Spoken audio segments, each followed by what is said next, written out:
When you ask people why they think the Suicide Squad game is failing, you may get answers like the gameplay sucks, it's graphically inferior to its 8-year-old predecessor, and they took away Harley Quinn's cake. But the truth is, most of those answers are motivated by one thing: the story. And more importantly, how the writers did what was supposed to be Arkham Batman, the best Batman. Or is he? There have been theories going around that this Batman isn't actually him. And same with the Justice League. And some big YouTubers and others in the community are even considering this to be not canon. But if you want to know how this Batman could actually be an imposter and the truth behind why we didn't just break the mind control and get Batman on our side, stay until the end. Okay, so this all started when Batman was done dirty and the Suicide Squad killed the Justice League. One of the world's greatest heroes was snuffed out by villains that he would easily bully in the earlier games. And it wasn't even in a cool way. This caused outrage in the community amongst fans and some people who kind of just wanted to fan the flames. The community needed an explanation,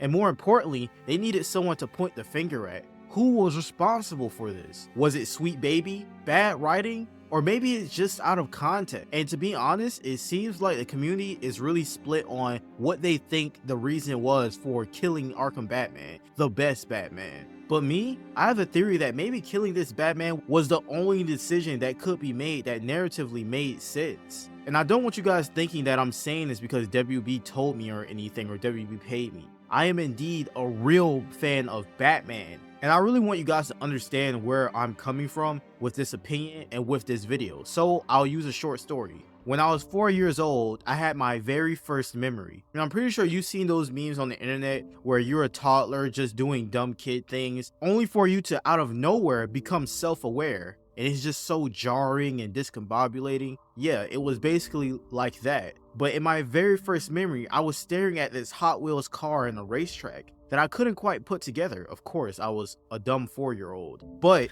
that car with its spiky rear really grabbed my attention. And immediately I already knew what it was. My first words in my head was, that's Batman's car. And then from that, I became obsessed with Batman. I watched the cartoons, I dressed up as him for Halloween. And finally, I played my first Arkham game at 8 years old. And just like you, I grew up playing every single Arkham game. I even got my first job at a barbershop so that I could afford the Xbox One and get Batman Arkham Knight on next gen console at the time. I'm sure my story is very similar to yours, and although I did enjoy playing the Suicide Squad game, when I found out about how Batman went out, I didn't feel right for a couple of days. My stomach was hurting and everything. But I say all that to say WB isn't paying me to say anything or sell you guys the game. I just simply enjoyed the gameplay, although the story could have been handled a little better. Side note, I think it's very flattering that some of you trolls think that I'm big enough for WB to come to me specifically and pay me to talk about their game. But I wasn't alone in how I felt about Batman's death. I reposted a video of the infamous scene when I first saw it,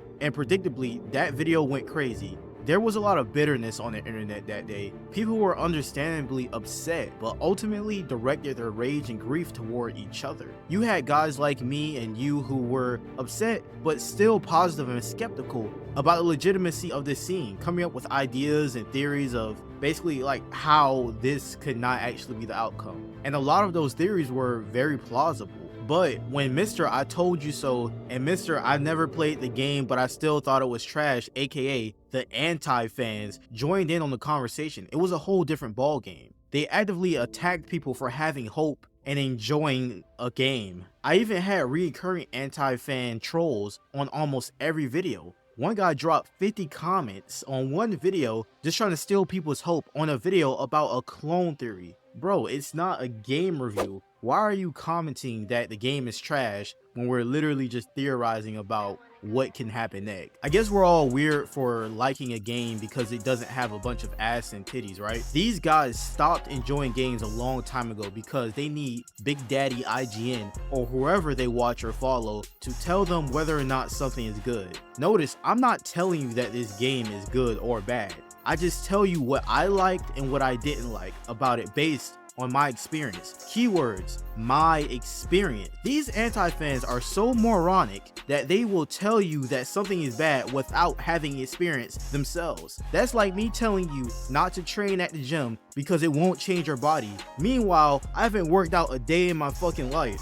Side note, I was just using that as an example. I actually work out every single day. I'm kind of swole. Look at this. The truth is, you will never truly know how something is unless you try it. And if going out your way to attack people and steal their hope doesn't scream bitchless, jobless, loser, I don't know what does. Like, get a life with your no bitch having ass. I actually believe these type of people's opinions don't matter because they aren't even their own. And I think we should try to ignore people like this and try to stay positive. But throughout all the negativity, people who are invested in the story like myself come up with theories like the clone theory, and another YouTuber by the name of K-Nerd uploaded a video basically saying the game could be actually not canon, plus many more theories. But the main question that everyone had was, why kill the Justice League in the first place? I know the game says kill the Justice League, but why do we actually have to kill them? They could have spinned it in another way, right? Well, if you've watched my video about the clone theory, you will know that in that video, we pretty much explored and elaborated on the theory that Justice League members were actually clones and that the real Justice League is tucked away somewhere. Stay until the end for a bonus theory I thought of, but we're going to be going off of the clone theory for this video.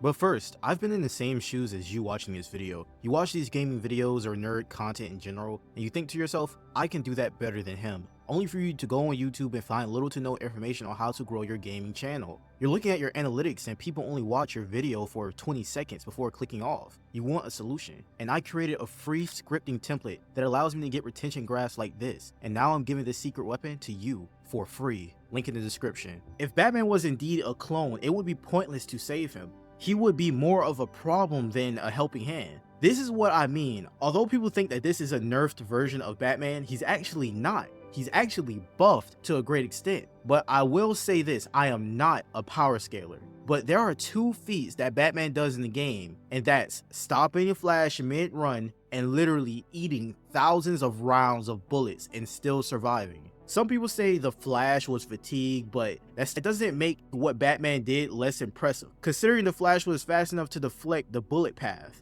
And yeah, you could say Batman's suit is bulletproof, but bro, you see how many bullet holes are in him? In the Arkham games, it doesn't take but a few shots to kill Batman. Like, Batman is pretty much a metahuman at this point. And Lex Luthor is pretty smart, but I doubt he has the facilities to revert a person's mind back to normal. If that's the case, he probably could have cured the fear toxin insanity too. But Lex is also a villain, so he may actually be able to revert their minds back to normal, but he might just have alternate plans because he's a bad guy. So either Batman is a clone and the real Batman is tucked away somewhere, and it would be pointless to keep a more powerful version of Batman around that Brainiac could use to infiltrate their group, spy on them, and eliminate them before they realize they didn't actually fix anything in his head. Or this is Batman and there's simply no way to save his mind, and or Lex doesn't want to save him. Or it could just be bad writing. But do you remember when I said I had a bonus theory? This game could just not be canon to the Arkhamverse, but at the same time be canon to the Arkhamverse. What do I mean by that? Well,